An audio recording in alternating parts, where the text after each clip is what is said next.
बिहार में नीतीश कुमार ने बड़ा सियासी खेल कर दिया है जब बीजेपी को अकेला छोड़कर आरजेडी से हाथ मिला लिया। राजनीतिक जानकार मानकर चल रहे हैं कि नीतीश कुमार के जाने से बीजेपी को बिहार में बड़ा नुकसान होगा। आगामी लोकसभा चुनाव में भी पार्टी को कई सीटों पर नुकसान संभव है, लेकिन उसी नुकसान की भरपाई के लिए एक्शन मोड में आ गए हैं बीजेपी अध्यक्ष जेपी नड्डा और गृह मंत्री अमित शाह। कल दिल्ली में बीजेपी कोर कमेटी की एक अहम बैठक हुई थी। उस बैठक में जेपी नड्डा और अमित शाह भी पहुंचे थे। बिहार बीजेपी की इस कोर कमेटी की बैठक में सुशील मोदी, गिरिराज सिंह, रविशंकर प्रसाद, शहनवाज हुसैन, मंगल पांडे, जनक राम, नंद किशोर यादव जैसे नेताओं ने भी हिस्सा लिया था।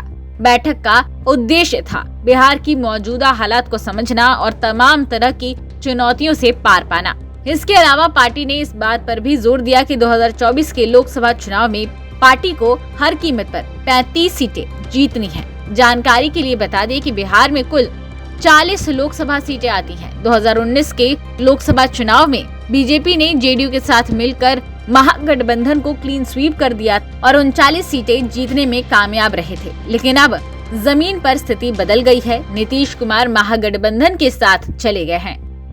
बैठक के बाद मीडिया से बात करते हुए बिहार बीजेपी अध्यक्ष संजय जायसवाल ने कहा है कि महागठबंधन की सरकार लोगों को धोखा देकर बनाई गई है। बीजेपी इसके खिलाफ लड़ने वाली है। पार्टी का एक ही लक्ष्य है, 2024 के लोकसभा चुनाव में 35 सीटें जीतना। संजय जायसवाल ने इस बात पर भी जोर दिया कि नीतीश कुमार ने महागठबंधन से हाथ सिर्फ इसलिए मिलाया है क्योंकि वो राज्य में एक बार फिर लालू राज लाना चाहते हैं।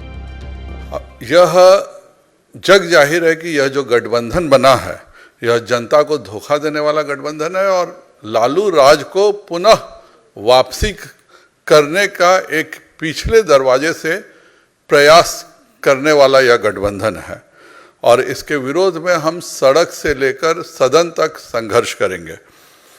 भाजपा लोकसभा चुनाव में सभी को साथ लेकर गरीबों, किसानों एवं दलितों के मसीहा श्री प्रधानमंत्री नरेंद्र भाई मोदी जी के नेतृत्व में चुनाव लड़ेगी और हम 35 से ज़्यादा सीटों पर जीत करके सबसे अधिक सीट इस बार जीतने का 2024 में रिकॉर्ड बनाएंगे। बहुत बहुत धन्यवाद। वैसे बीजेपी जरूर 35 सीटें जीतने का दावा कर रही है, लेकिन कुछ दिन पहले ही सी वोटर ने एक सर्वे किया था।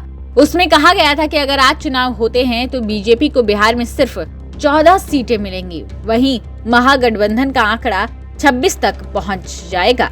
बिहार की वर्तमान राजनीतिक गतिविधियों की बात करें तो राज्य में महागठबंधन सरकार का कैबिनेट विस्तार हो चुका है। कुल 31 मंत्रियों को मंत्रिमंडल में शामिल किया गया है। इसमें सबसे ज्यादा मंत्रालय इस बार आरजेडी को मिले हैं। उसके खाते में 16 मंत्रालय आए हैं। वहीं जेडीयू को 11 मंत्रालय मिले हैं। इसके अलावा कांग्रेस के पास 2 और हम के पास एक निर्दलीय विधायक को भी शपथ दिलवाई गई है।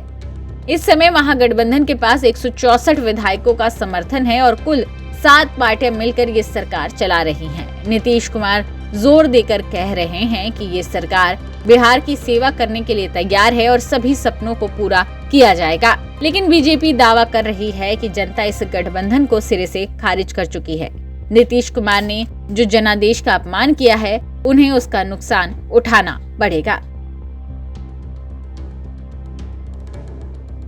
ब्यूरो रिपोर्ट, बिहार तक।